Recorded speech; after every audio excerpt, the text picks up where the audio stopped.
views and opinions expressed in this program are those of the participants and do not necessarily reflect the views of BronxNet or the program underwriters.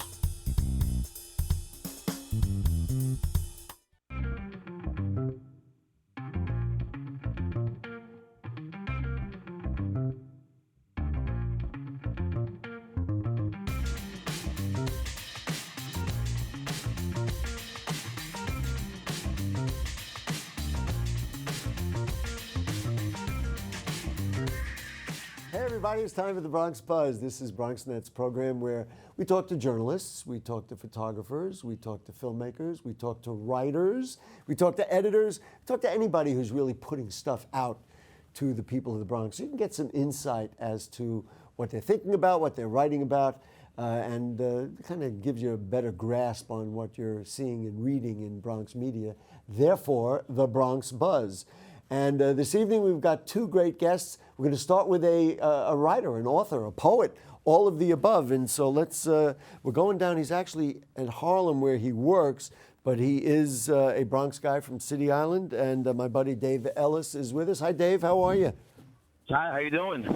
Doing nice. We're so happy to have you. I was just reviewing some of the things you have done. You've been pretty prolific over a period of time. Talk to me a little bit about how you got started, what inspired you to write, and then what you've been doing along the way. Well, great. Thank you for having me. Well, I started writing poetry when I was in college in South Carolina, and I just stuck with it. I loved playing with words. I started going to I fell in love with the New York Poets Cafe. I was going there, and it was my first time seeing so many poets on stage. You found out you weren't alone, yeah. But as time went on, I wanted to do something a little different. I wanted to treat poetry the same way artists treat paintings and photography. I wanted to put my poetry on driftwood and canvas for people to read it. So that's what I've been doing for a couple of years now. Now, when you say driftwood, so you're on City Island. I mean, yeah. I guess that makes it easy. Do you literally go out and find pieces of driftwood and say, wow, here's something that would lend itself to me putting some words on it? Yeah, it's writing on nature. I'll go to the beach with my son, and I'll collect driftwood. I'll let it dry. Sometimes I paint on it, or sometimes I'll use permanent marker. And I'll let it dry, and I'll just display it around City Island. And how prolific are you? Do you write every day, every week, every month? I write every day. Most people use their phones for different things, but I use my phones for basically writing poetry in my notes. So I'm always writing. I'm always staying in the moment. That's my process. Many years ago, maybe before you would recall, John Lennon said, because he had written a couple of books, and he said, I write a bunch of things down on a piece of paper, and then when I have enough, I put it together and I call it a book. You have been pretty prolific and put out some books. Talk to me about the creation of the books. Are these really extensions of the driftwood, or do you have separate material that you would use? Let's say, okay, now this is a book and this is my driftwood. Talk to me about that process. Yeah, so I write haiku poems. Haiku poems are 17 syllables in all. Yes, of course. So my first book and my third book is 575, by the way. Go ahead, I'm sorry. Yes. So my first book and my third book is haiku poems. And those basically, just like you said, John Lennon did, it just came from me writing pretty much every day on driftwood and in my notes, and there you have it. It's a book. You're where you are and where we are. We don't have any of the books here. We have pictures of what the books look like. You got a haiku or something you want to read to us? We're going to show some of the covers. Go ahead. What do you got? Yeah, so this haiku is called Beach in City Island, which is the name of my first book. Golden sand and sun, feeling free like the seagulls. Glad you're here with me. Golden sand and sun, feeling free like the seagulls. Glad you're here with me. Yes. Very nice. And when I say glad you're here with me, I'm talking about my son. There you go. Well, let's talk about your son. I mean, we've got the picture of Free Like the Seagulls on the screen. You and he wrote this together? Well, I wrote the book. I did the poetry, and my son, he did the art. Talk to me a little bit. Listen, I'm a father too, so I get it. Talk to me a little bit about your son and the whole creative process, et cetera, et cetera. Yes, yes. So we collaborated with this book, Feel Like the Seagulls, because he loves to do art. One of his favorite passions is playing basketball and doing art. So 2 years ago, I said, Gabe, let's do this book together. We live in City Island, and we always see seagulls and everything. So he was drawn to seagulls. So that's the name of the book, Feel Like the Seagulls. Mm-hmm. So the process, he got a chance to see the process of how a book is made, and it's been great. Does he have other siblings? Just out of curiosity. No, he doesn't. Okay. So this becomes a challenge. Some people know that my own son is a TV reporter, so he and I are in the same business. Is it a difficult thing for a father to work with his son? Now, your son is how old? He's 8 now. He's 8 now. Does he listen to you, or has it become like a little bit of a struggle?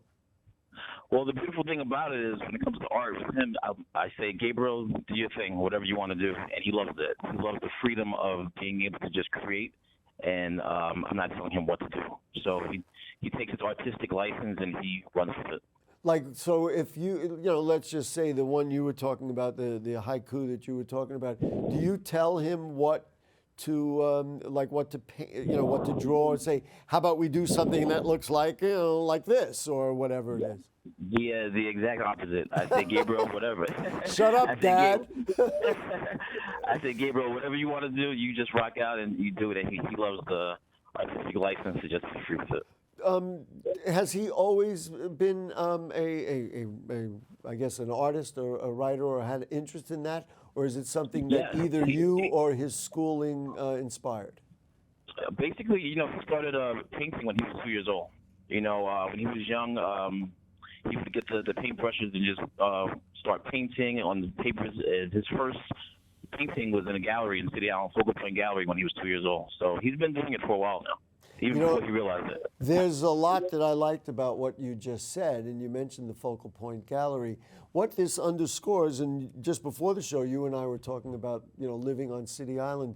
There's something very stimulating, I guess is the word, inspiring for people who have kind of creative ideas on City Island, and certainly our buddy Ron Turner at the Focal Point Gallery. That's exactly why he does his kids' art shows and things like that. Yes. Do you spend, or does he spend a lot of time there? I mean, I guess what I'm trying to get at is how, how much you seed the cloud, so to speak, to get him to be creative, or is it almost the other way around, where he's like, "Hey, Dad, I'm gonna paint this," and so you say, "Gee, I better get on the horn." Well, I'm blessed because I work at an art gallery called the Llanos and Teresa Art Gallery in City Island. What's the name of it? Which one? It's called Llanos and Teresa. Okay. Yeah, so I work at the art gallery, and pretty much every weekend we're there, and he's painting, and he's displaying his work. So we're immersed with surrounded by art, so it's pretty good. And that's the one that's on the corner. I forgot what street it is. Right, that's it's right across street from the Black Whale. That's right. That's exactly the one. Yes. So talk to me a little bit about. I'm always interested in the creative muse. You say that you write every day, and you come up with stuff every day. Yeah. Do you look at the subway and say, "Hey, this is what I'm gonna write about," or you look at the trees? I'm actually working on a book about the subway, but I'm really inspired by definitely God. I'm inspired by God. I'm inspired by nature, people. I'm a observer. I'm always watching. I'm always taking it in. And I just, for any writers out there, stay in the moment. And that's my process. So let's see. We talked about Free Like Seagulls. There's Honey in Harlem, A Love Supreme, and Beach in City Island. Yes. You're a teacher in Harlem. Tell me a little bit about that whole specter of being in Harlem and how that has helped inspire your work. Yeah, so for the past 18 years, I've been walking down Lenox Avenue, and that's what inspired my book, Honey in Harlem. It's beautiful, I'm blessed to be able to, experience Harlem and see it change, over the years. So Honey in Harlem, it came from my experience of just being here for this long.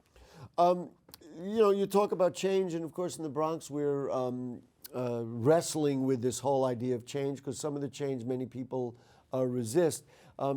Is there something that we could learn from your experience in Harlem and you're saying, because you sound enthusiastic, but of course many people said that gentrification has hurt people in Harlem. Just give me some perspective, especially from the point of view of a school teacher. Yes, from my perspective, I can get to the lines of like a poet. If you would like to hear a poem from the book Honey in Harlem. Mm-hmm. You got to do it kind of quick because we're almost out of time, so let her rip. All right, this is a Renaissance, baby.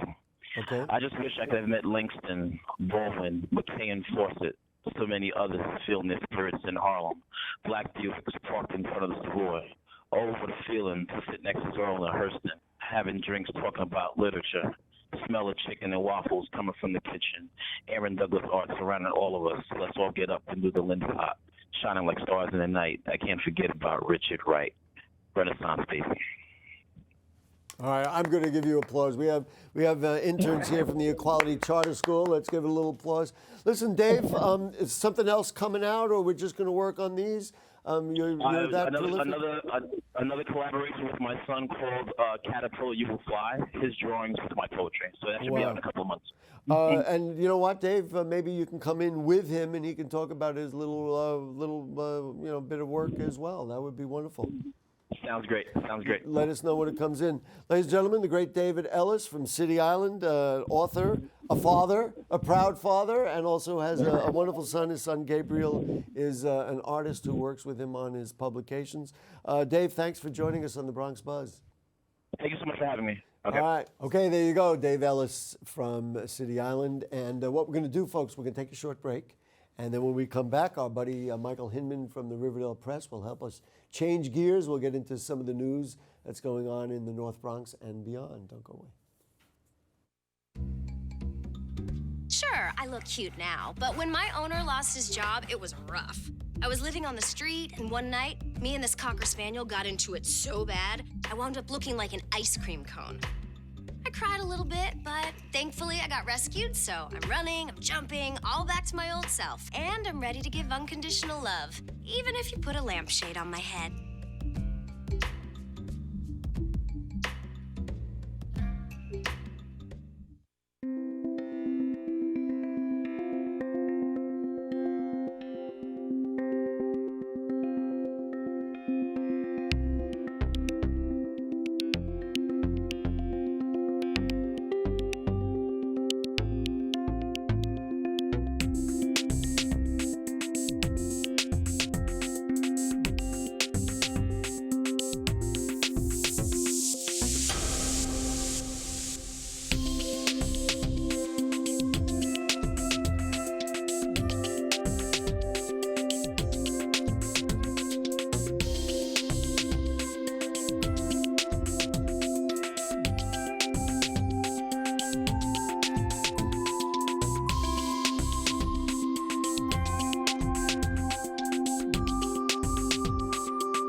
Hey there, back with you on the Bronx Buzz, and let's not waste any time and go right to the other side of the Bronx and say good evening to my buddy Michael Hinman, the editor of the Riverdale Press. So, Michael, nice to see you. Nice to have you with us. What's going on? Hey, Gary, not much. I mean, it's just busy. Busy in Riverdale is probably the best. Busy every day. There are a bunch of really interesting stories, as always, in the award-winning Riverdale Press. I wanted to get into this SAR Academy scandal, if you will. I don't know how to look at it. The associate principal was arrested and fired because of exploitation of children and child pornography. Give us a little background, some of the stuff that you and Heather have reported, and then we'll talk about some of the implications. Well, it's not just Heather. It's Heather Smith and also Kirsten Brenlin who've been working on this. And what happened was about a week and a half ago or so, we found out that the associate principal, Jonathan Skolnick, was arrested on these different charges. And of course, SAR Academy has had some problems in the past, like about 30, 40 years ago, with another administrator, and that's been the subject of a lawsuit through the Child Victims Act. But this time around, it's like the school is taking a whole different approach. They've been very transparent about it. In fact, the way that a lot of media found out about this was from the school itself, like not from the FBI, but from communications, with the rabbi. It's almost like at some point, and maybe we are getting to that point, not only here, but in all across the country and across the world, that there's no point in trying to hold these things down. Your reputation is better if you deal with it and deal with it up front than if you try to say, well, it didn't happen in our place and those kinds of things. I think that's happening much more across the world, literally. Yeah, and I think it's the best approach to do. I don't know where this mentality came from. I mean, it is frustrating as a journalist, like when you get this mentality of Michael, you know where that mentality came from. Don't tell me. It's all a matter of self-protection. But anyway, go ahead. I'm sorry. But I think it's more. I guess they expect the story's going to go away if they don't say anything, and maybe every once in a great while that's true. But in most cases, it ends up being a story that is unbalanced because we couldn't get one of the sides to talk. But we're not going to stop writing the story when there's no, and that's the thing. And just by being upfront about that, I think that it sends off less red flags. Like you don't have reporters like Heather or Kirsten or me saying like, hey, what are you hiding? Because it feels like that you're doing everything you can to be open about it. Talk about the potential lawsuits that could be involved, the exposure of who's going to be involved, and certainly the various statute of limitation laws that are coming up. Maybe you can give us the photo that we're showing is just an extraordinary photo. I guess that is of Mr. Skolnick with children who may have been involved in some of those issues. I think it's actually Stanley Rosenfeld from the 70s. I think they're showing he was an administrator from like 30 years ago. That's the subject of the lawsuit. So that's Stanley Rosenfeld. Oh, okay. I don't want to. We certainly don't want to make those kinds of mistakes. But nonetheless, still talk to me about the legal ramifications of what has happened and what might be coming up. Well, it's kind of hard to. I mean, I can only predict from a layman's standpoint. I'm not an attorney by any stretch of the imagination. I mean, I think that where the exposure that you're getting, like in terms of the lawsuits that are pending against SAR right now, based on the Stanley Rosenfeld debacle from 30, 40 years ago, I mean, it's one thing that the schools. The schools can only do so much. I mean, if somebody doesn't have a history, that's known of doing these kind of things, it's kind of hard for the school to react. And I think that what you're seeing in those previous SAR lawsuits is where once the school did find out, did they do the kind of things they could have to protect students?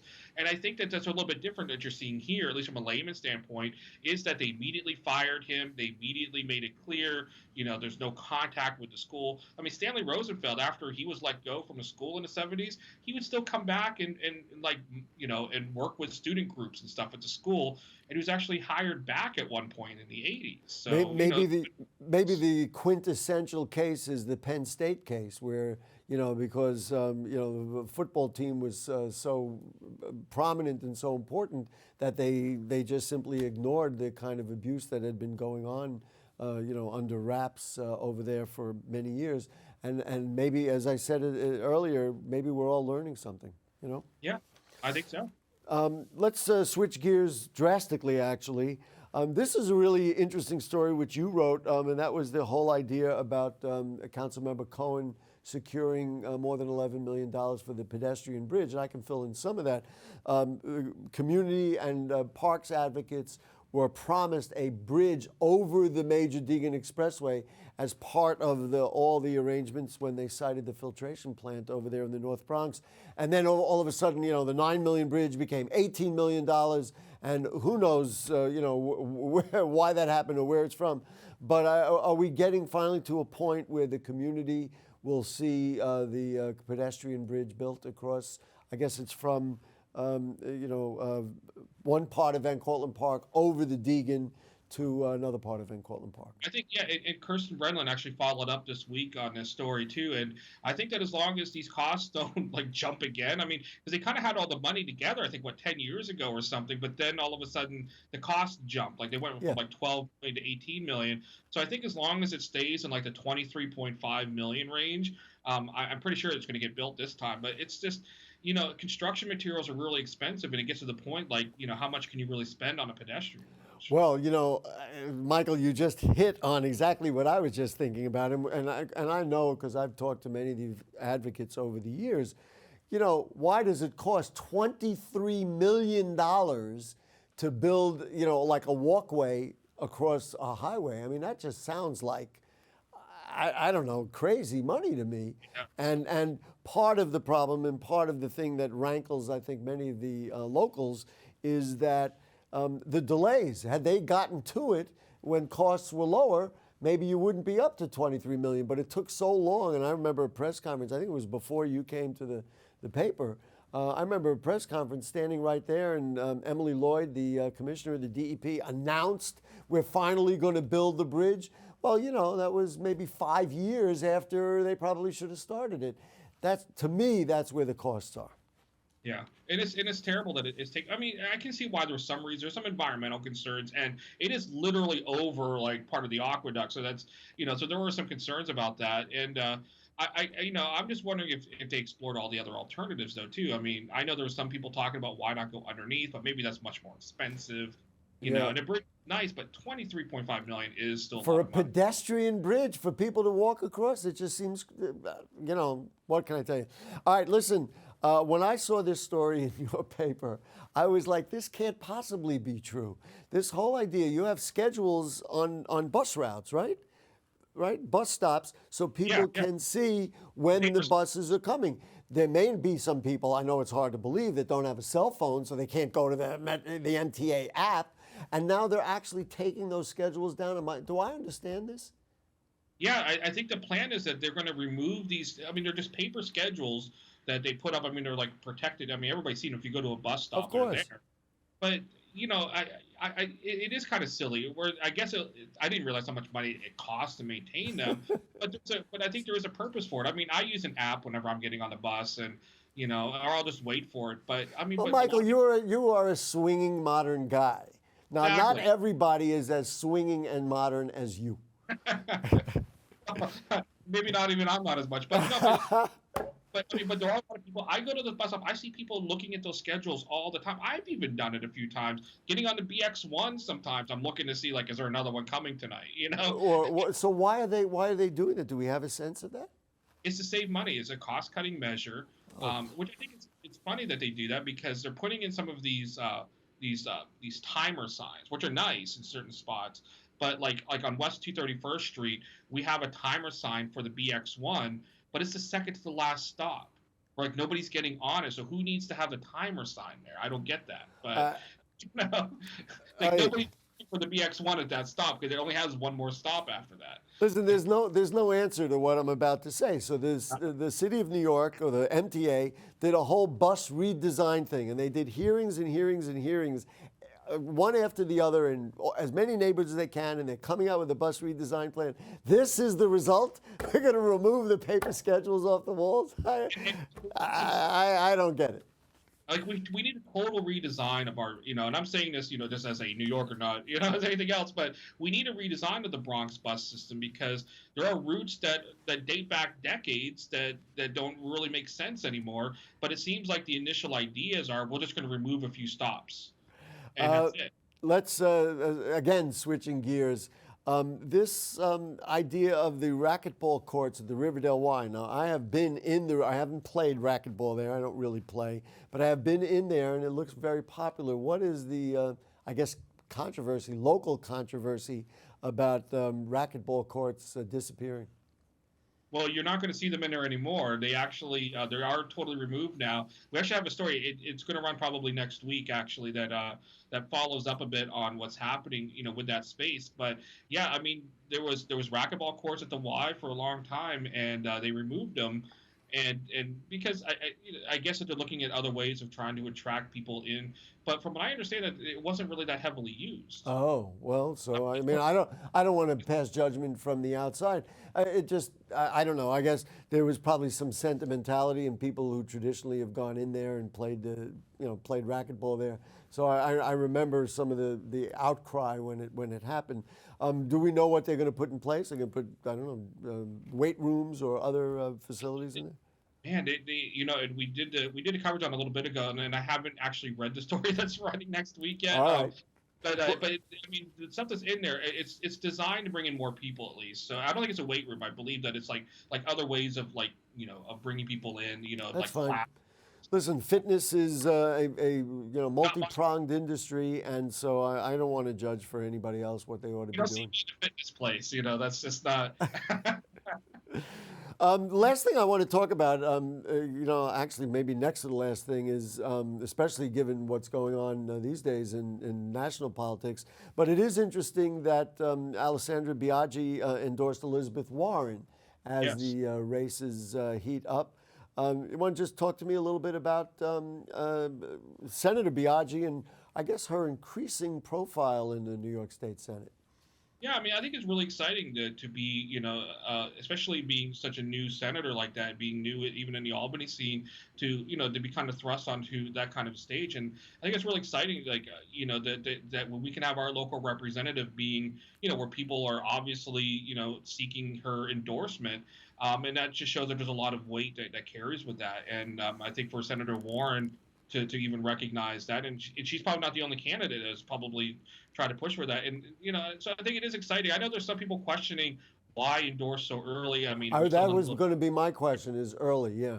but why not? I mean, the thing is that Democrats, have to choose who's going to represent them in the presidential election, and why not hear what other people, who they are backing and who they're for, and and get a sense of that. As long as that whatever your party is, like whoever you're supporting, like whatever ideals you support, that whoever Stand the up. candidate ends up being, that you support that candidate, whether you supported them in the primary or not. So if Elizabeth Warren is the nominee for Democrats, then I hope that those same Democrats, then if that's who they want to support, will support whoever that nominee is. Yeah, but it's an indication of an elected official who just wants to make their point. This is probably the only news interview program in the country these days that did not mention the word impeachment. You got about 25 seconds. You want to say anything about the hottest news in the nation, maybe in the world right now? I think that it's tough to do impeachment when you know that you're not going to get a conviction. But at the same time, I don't think it should be about the conviction. I think that if there are issues that need to be addressed, if there are constitutional issues that need to be addressed with the highest office in the land, that they need to be addressed in the ways that the Constitution lays out. Yeah, and I mean, to me, the only real question is how will Republicans react to the transcripts and the other things that are coming out. Listen, Michael Hinman, always a pleasure to see you here, there, and everywhere. And we'll do more. And thanks for just putting out great stuff in the Riverdale Press every week. Thanks, Gary. It's good to see you. All the best. All right, there we go. So let's see, what did we do today? We had a writer, and we also had the editor of the Riverdale Press. And you know what's going to happen, folks? It's going to be unbelievable, because we'll be back next week with more. And also on Bronx Talk Monday night. This week we're going to talk about Van Cortlandt Park and the Central Park Conservancy. They'll be on our program Monday night on BronxNet Television. See you around. Keep buzzing along.